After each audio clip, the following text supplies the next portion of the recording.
Right, I'm going to start again because the first time round I screwed up.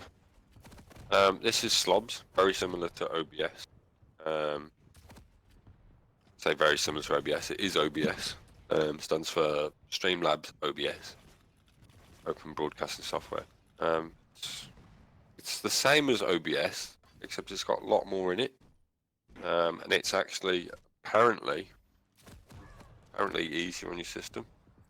For example, if I load OBS, just having OBS loaded itself uses like 10% of my CPU, whereas this one uses like, well, as you can see down the bottom, it shows you what it's using. That shows you what frame rate it can output, well, what it's set to output it does. Drop frames also shows you the rate that you're uploading at, and when you're live, it shows you.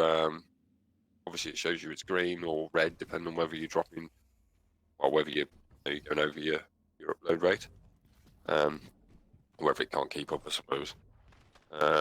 These are scenes, which are very similar to OBS. Exactly the same as OBS, I think.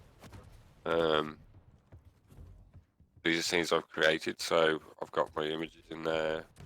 That's that image, webcam overlay, webcam, view account, which I'll explain in a minute.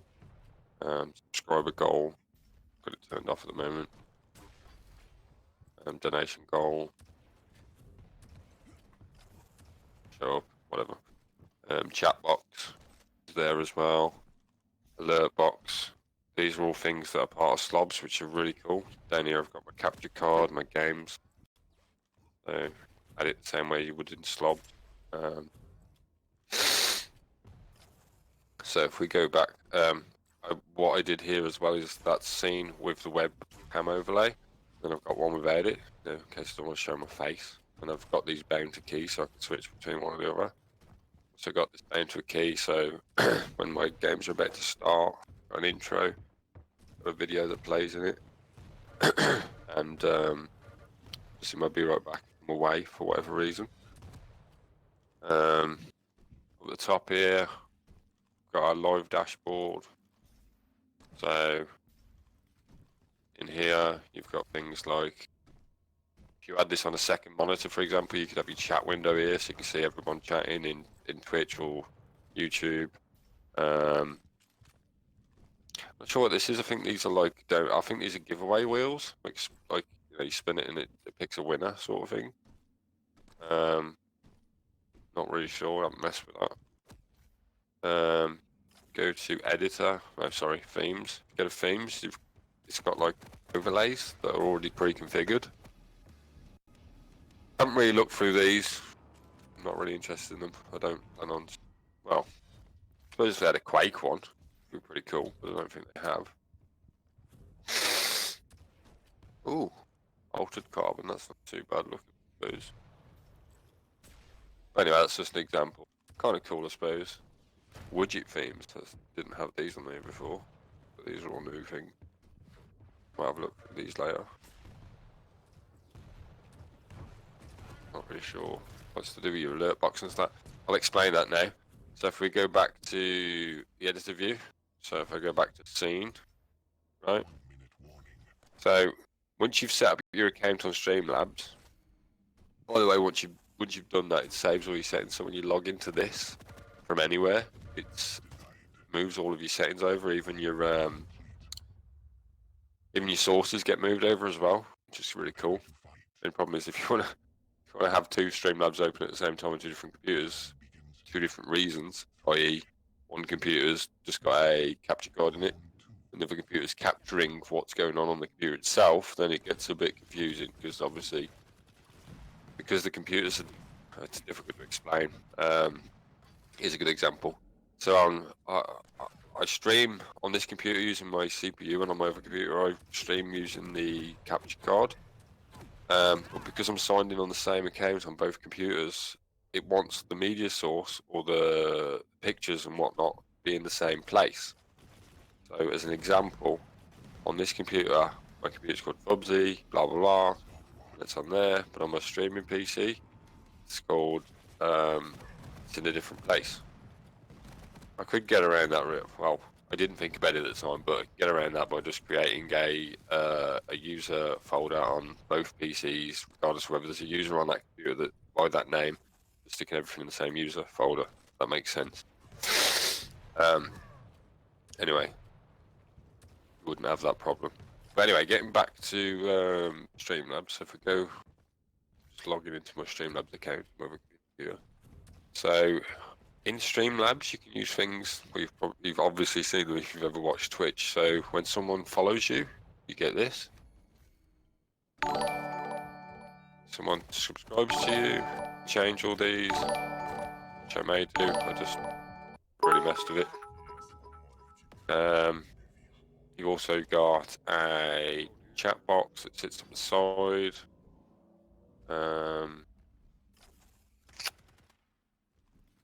Can't really give an example of that because it's not online at the moment. But when you do, the chat box is at the side, and you need another monitor obviously, otherwise you won't be able to see it still.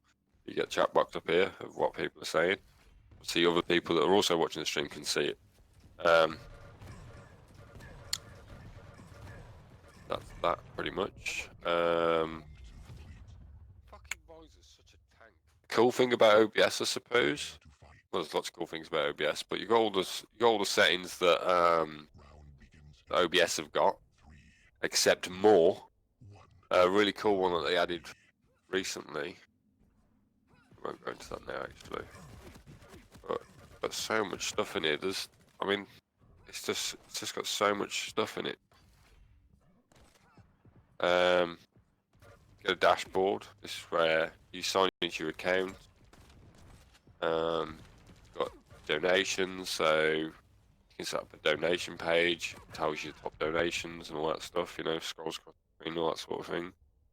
Subscriber list. It keeps a list of all your subscribers. Obviously, you can then send to your stream. You know, whatever. Donation settings, that sort of thing. Probably shouldn't have showed that, but whatever. Twitch and YouTube accounts, integrations. Well, you want your fucking keyboard attached to it, but whatever. Link your Discord, Patreon account, so you can get alerts every time someone donates to you, sort of thing. Widget themes, not seen that before. That's new for me. I might look into that. Cool. Widgets is your alert box. You can change all the when someone you can test if it's working by clicking these. So when you sign into your account, your alert box, you click test, and it puts it up in your there.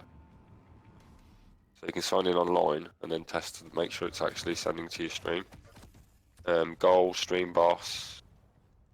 I think that's like a ranking system, so it depends on like it's set up so like people that are in your streams a lot, I suppose, get a higher rank. It's a bit like the rank system in Discord. If you set one of those. Event list, that's obviously you set up an event for a live stream. The jar, I'm not sure what this is, but I think it's again like a rank thing where people can donate. Well, they fill the jar for whatever reason. I'm not really sure what that's all about.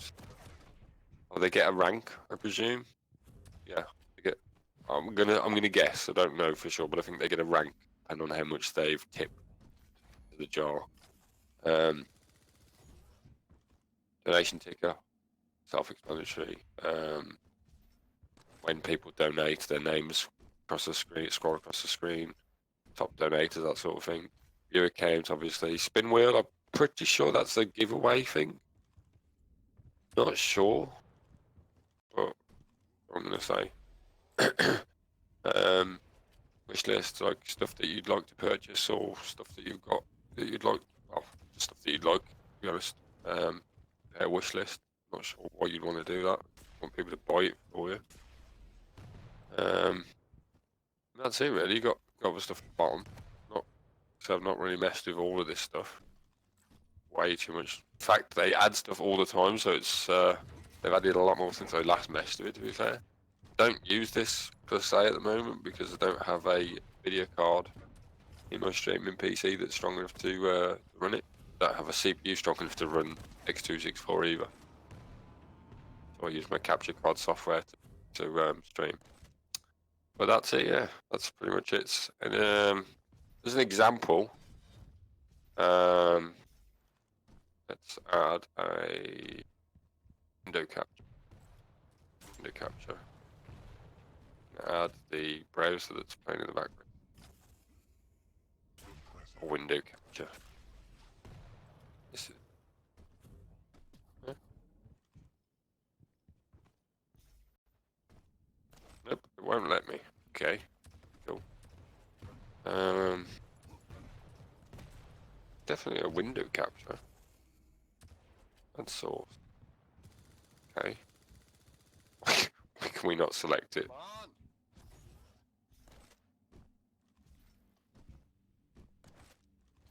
Okay, it won't let me do it.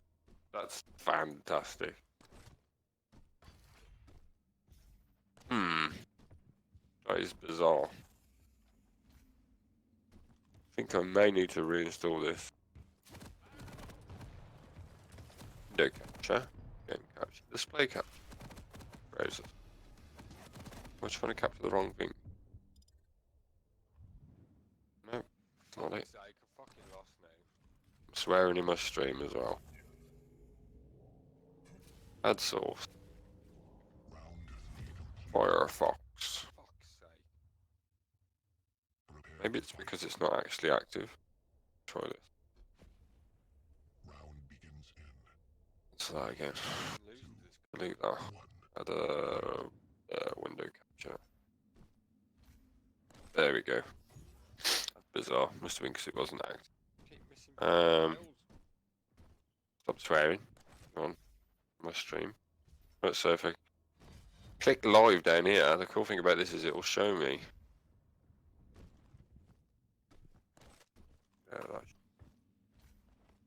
It tells me how much in kilobytes I'm uploading it. It tells me if my frames are dropping. Sure. Which is kind of cool.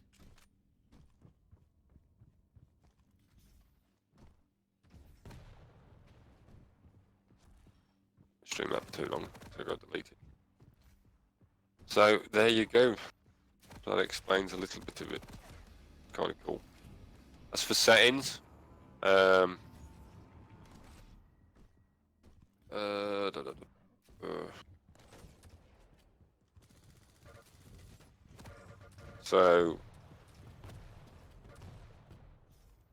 output, I personally use 264. Said I don't have a video card in my capture. Doing this one, I might try it again. But I found that when I stream in game on Quake, anyway, it's so fast. Gave me lots and lots of delay, almost like I had G-Sync on. Well, not G-Sync, V-Sync even. And then down the bottom here, you can set. These are the presets. You've got ultra fast, super fast, very fast, faster, fast, medium, and slow. Slow is like placebo, I'm told. So if you can run it at slow, it would look like well, your stream would look like you were sat there watching somebody else's screen, apparently. Profile high, tune none, and down here obviously got your recording settings. And bank. Try and bank on here, to be honest. I might give it a try. I haven't used it for a while. Audio, obviously, blah blah blah. Video. I've been told here that you should set your brace resolution to whatever it is, and then scale it down here rather than doing it here. Problem with that is, if you do it that way around, so if you go back to video, do it that way. When you go to your output, your recording's also set to rescale to 720p as well. I think it's probably better to leave that at 1980 and then rescale it in here. 720. I don't know. It seems to make more sense. Obviously, then your recording isn't gold as well. Keys, and color format. I can't get this right. I don't know how much it matters, but it doesn't matter what settings I mess with. Doesn't look, colors just don't look quite right. On my Nvidia card, I've got it on full. It's a limited default. I'm not sure if then he used 709 or 601. To be honest, I've got color range on full. Obviously, 'cause that's the same as what my graphics card's on, but I'm not sure whether it's 709 or 601. Let's do a color space. Apparently, digital is 709. 601 is just I don't know. I don't know what I'm saying. I read somewhere that 709's for more like digital color. So yeah, check that out yourself. Scene collections, blah blah blah, notifications, appearance. Yeah, I'm really going to those settings. So that's it. I hope that was some kind of help. Probably didn't make it very we didn't explain it very well. There you go.